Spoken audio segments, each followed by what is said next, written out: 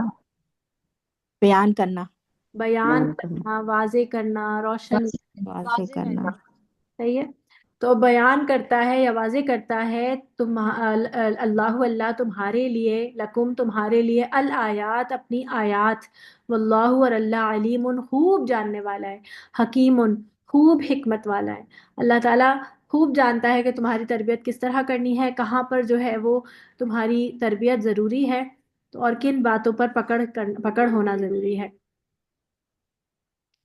ان الذین، بے شک وہ جو، یحبون پسند کرتے ہیں، ہا بابا حبا یحب، ان کے تشیع پھیلے. تشیع جو ہے اس کا روٹ ورڈ شین یا اور عین سے ہے. شیع اشاعت بھی سے ہوتی ہے. اشاعت کا معنی ہوتا ہے کسی چیز کو پھیلانا، صحیح ہے، اشاعت، صحیح ہے، کسی چیز کو پھیلانا. ان کے تشیع پھیلے، الفاحشتو فحش، فے ہے اور شین. آپ کو پتا ہے فحش کیا چیز ہوتی ہے؟ فحش ایسی چیز ہوتی ہے کہ جو سن کر انسان کو بری لگے، وہ ہوتی ہے فحش چیز. جو انسان کو مطلب سنے ہی تو انسان کا دل میں ایک دم کھٹکے اور بری لگے، کو کہتے ہیں فحش. تو کہ فحش یعنی کہ برائی، یا ایسی فحش چیز جو کہ برائی کے معنی میں ہے، اور جو شہوانی، ایگزیکٹلی یہ والا تھا کہ فحش بیسیکلی کیا ہوتا ہے؟ شہوانی خواہش، شہوانی خواہشات کو متحرک کرنے والی، اس کو کہتے ہیں فحش. فحش ایسی چیز ہوتی ہے جو کہ انسان کی شہوانی خواہشات کو متحرک کرتی ہیں. ٹھیک ہے. تو ایسی چیزوں کو وہ لوگ، بے شک وہ جو پسند کرتے ہیں کہ پھیلے، الفاحشہ بے حیائی، فی الذین، فی ان میں، الذین وہ جو آمنوا ایمان والے ہیں، یعنی ایمان والوں کے درمیان فحش کو یا فاحشہ یا بے حیائی کو پھیلانے کی آرزو کرتے ہیں، محبت رکھتے ہیں. لہم ان کے لیے، عذاب علیم بہت بڑا عذاب ہے. اور کون سا عذاب ہے؟ دردناک عذاب ہے. فی الدنیا والآخرہ، دنیا اور آخرت میں. تو آپ دیکھیں جو یہ میڈیا ہے اس کا کیا اثر ہونا ہے. ان کا کام تو یہی ہے، سوشل میڈیا پہ آپ دیکھ لیں اور ویسے میڈیا پہ آپ دیکھ لیں، اور آپ دیکھیں کہ مردوں میں بہت زیادہ عام ہوتا ہے، کسی کی ویڈیو لیک ہو گئی ہے، پھر اس کے بعد 10 دوستوں تک جا رہی ہے، سب کچھ جا رہا ہے، بہت کچھ ہوتا رہتا ہے. ایکٹریسز کے کچھ مطلب اس طرح کی چیزیں آتی رہتی ہے، تو وہ اس کو پھیلاتے رہتے ہیں بنا سوچے سمجھے. اس سے کیا ہوتا ہے؟ بڑی اصلاح ہوتی ہے. اس سے کیا ہوتا ہے؟ اس سے لوگوں کی شہوانی خواہشات متحرک ہوتی ہیں، اور اس میں لوگوں میں برائی پھیلتی ہے، اور لوگوں کو آئیڈیاز آتے ہیں. واللہ اور اللہ، یعلم وہ جانتا ہے، وانتم اور تم لا تعلمون تم نہیں جانتے. انسان یہ سوچے کہ اس سے کیا ہوتا ہے اور کیا ہو جائے گا. کوئی بھی بات انسان سوچے، جیسے ابھی ہم بات کریں کہ اگر ہم کسی کے بارے میں غیبت کر رہے ہیں یا اس کی کردار کشی کر رہے ہیں تو اس سے کیا ہو جائے گا. بھائی آپ اگر کوئی بات، اب آپ وہ دیکھیں، وہ جس طرح ابھی پچھلے دنوں بات کر رہی تھی نا، ربابا نے بات کی تھی، کسی نے بات کی تھی کہ وہ جو بچی کا ایک معاملہ ہوا تھا، یا ویسے ہی ہوتا رہتا ہے تو اس کو بار بار جو ہے اس کی تصویریں دکھا دکھا کر سوشل میڈیا پر بات کی جا رہی ہوتی ہے اس کے ماں باپ کو تکلیف دینے کے لیے، اور اس طرح تو یہ سب دکھا کر آپ کرمنل مائنڈ لوگوں کو آئیڈیاز بھی دے رہے ہوتے ہیں، انہیں پرووک کر رہے ہوتے ہیں، اکسا رہے ہوتے ہیں کہ یہ سب کریں۔ دوسرا یہ کہ فحش جو ہے وہ صرف یہ چیز نہیں ہے کہ انسان کوئی ایسی بات ہی جو ہے وہ آگے بڑھائے، یہ فحش کے بھی درجات ہیں نا۔ اب آپ کوئی شخص بے پردہ گھوم رہا ہے تو یہ بھی فحش میں آ جاتا ہے، کیونکہ وہ آگے دوسرے لوگوں کی جو ہے احساسات کو متحرک کرے گا۔ اگر عورت جو ہے وہ بے پردہ گھوم رہی ہے تو وہ دوسرا شخص جو ہے وہ کس میڈیکل یا کس مینٹل ہیلتھ میں ہے اس وقت، وہ کیا سوچ رہا ہے، یہ آپ کو تو نہیں پتا نا۔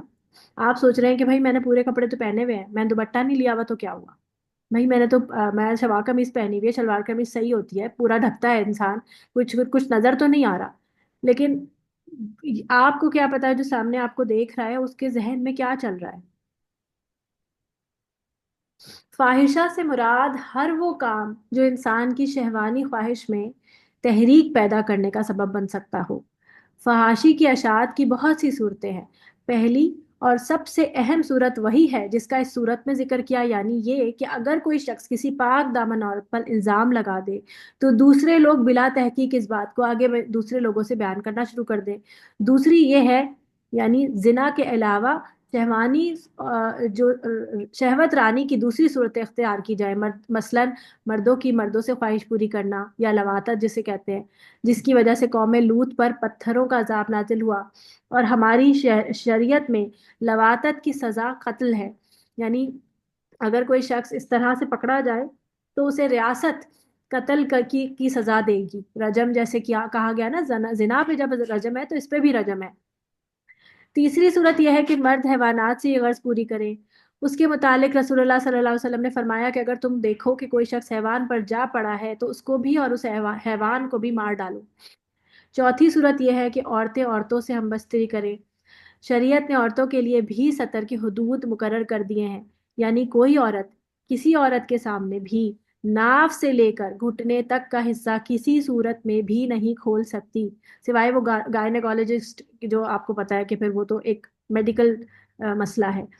پھر آج کل فحاشی کی اشاعت کی اور بھی بہت سی صورتیں ایجاد ہو گئی ہیں جو آپ کو پتہ ہی ہیں۔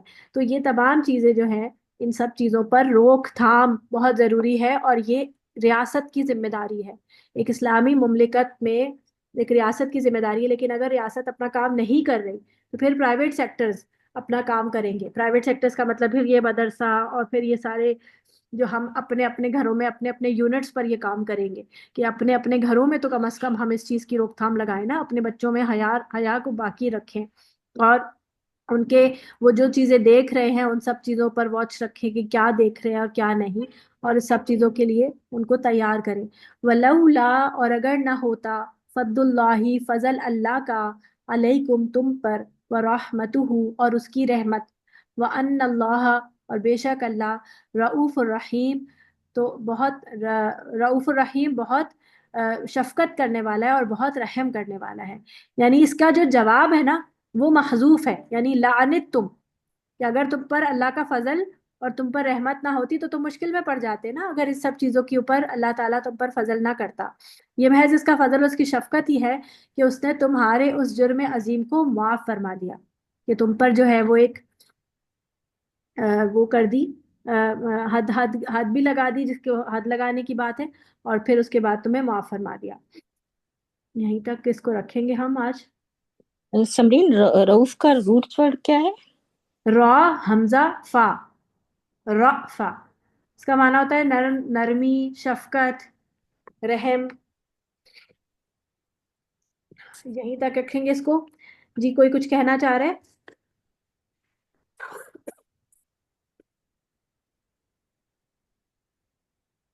آج کی آیات میں ہم نے واقعہ عف پڑھا، اور ہم نے ایک تربیتی وہ دیکھا کہ اگر ہمیں ایسے کسی معاملے میں ہم انڈلج ہوتے ہیں یا ہمیں انوالو کیا جاتا ہے تو ہمارا طرز عمل کیا ہونا چاہیے۔